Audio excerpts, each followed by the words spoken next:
The wind is blowing offshore.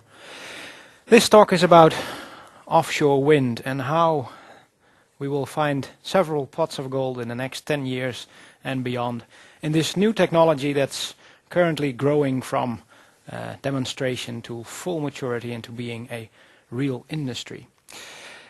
But it all started decades ago. Already in the 70s, when we had the energy crisis, people started looking into offshore wind. Big studies were conducted. You see here a wind turbine offshore with a helicopter pad by big offshore oil and gas companies because they had the experience. And they studied offshore wind turbines, putting windmills at sea to create, in that time, energy that was created in our own backyard and not being dependent on oil from somewhere else. The studies concluded that, yes, we can do this, but give us a lot of turbines and make them bigger, because then we can make this even profitable. The plans were filed, and only after 20 years, in the 1990s, did the first offshore wind turbines arrive. First in Denmark, Sweden, the Netherlands, small wind farms with 2, 3, 10, 15 turbines at sea. First in very shallow, sheltered waters, just to try out the technology, put land turbines in salty water and see what happens. In the years thereafter, this is Copenhagen, the Middelgrunden offshore wind farm. Very nice curve, and it actually became part of the city of Copenhagen as an architectural masterpiece. So offshore wind started to develop, first in demonstration, and then this is the first big commercial offshore wind farm, Horns Reef, 80 turbines in the Danish sector of the North Sea, with 160 megawatt, a real offshore wind power plant.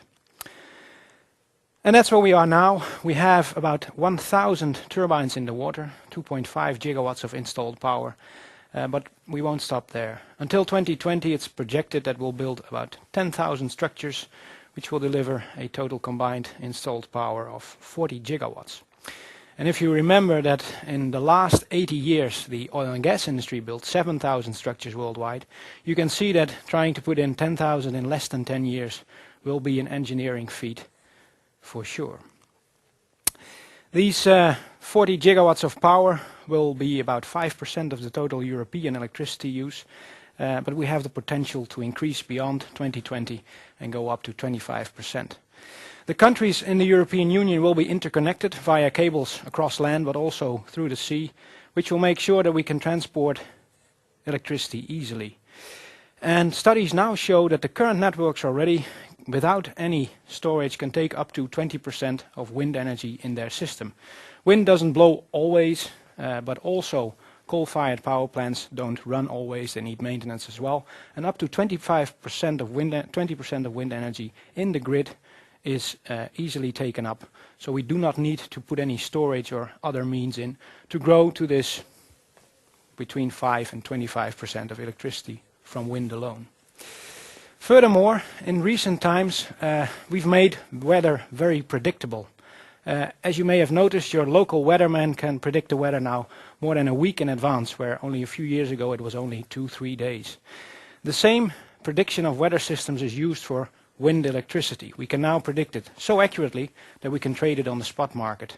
And we can trade it in 15-minute windows with very good prediction days in advance. So it's a predictable power source that we can harvest very easily. But it's also jobs.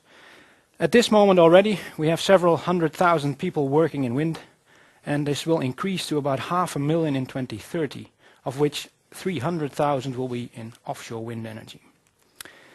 So offshore wind, it's an electricity source we can tap from our backyard. It will grow to be a large industry, and we are developing new technologies. For instance, foundation technologies. This is the way most offshore structures are founded, the monopile.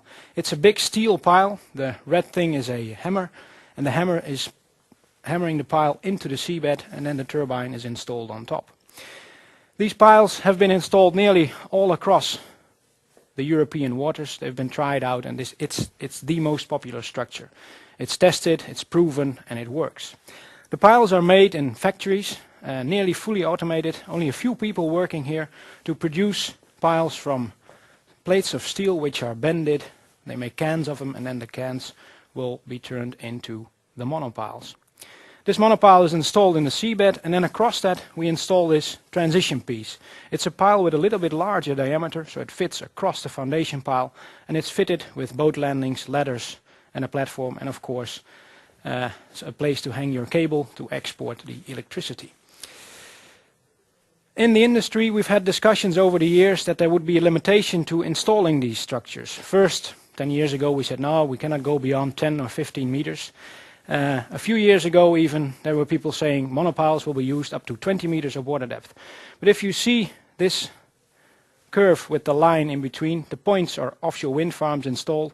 You can see that already now in 2010 we've installed monopiles in 35 meters of water depth. There will be a limitation, but as you can see, with growing knowledge and just by learning by doing, we are able to extend the usability of this very simple and very effective foundation structure. But then again, we may need other structures. Wind turbines get even bigger, and of course we're going to build them in deeper and deeper water.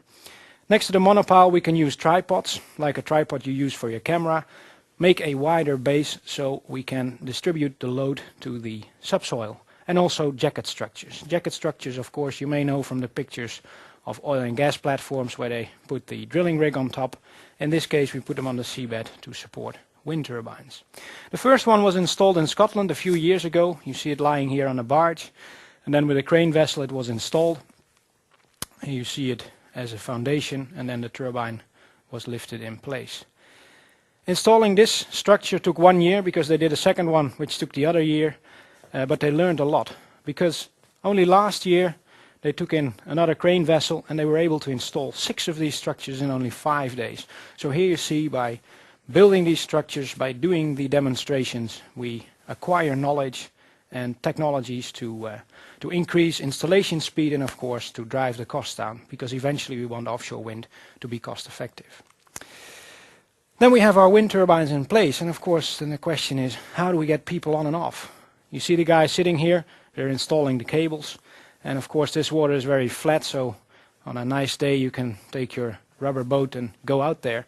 But how do you get people on there when the wind is blowing? Because that's why you put them there in the first place, because then the waves will build up. Several methods have been tried and tested. You can take a helicopter, then you won't be interfered by any waves, so you can just fly out there. Turbines can be switched off from shore, so it won't be rotating. The helicopter cannot land yet, turbines are not big enough, but with a wire we can hoist people down on top of them. Or you can take the boat and just put the people on the boat landing and let them climb up. But also some new technology that has been developed is, why not take away all the wave motions? This system is called the Ampelman system, and it's a little bit like a flight simulator where you train pilots. It's 6 hydraulic cylinders. The ship motions are measured and the cylinders are controlled in such a way that the gangway system on top is completely stationary. So the ship still moves, the cylinders compensate the motions, and we get a standstill deck, which will allow people to access the structure even when the waves are high, as you see in this movie. So new technology being developed to get people on and off and to build these structures offshore.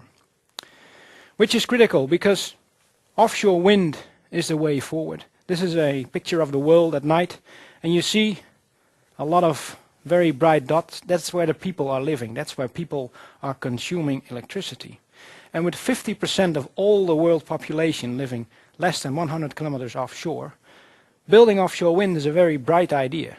Furthermore, land and sea, where they combine, they create wind because of the temperature differences. So we have the wind. So from our perspective, the future is in offshore wind, and luckily the wind is blowing offshore.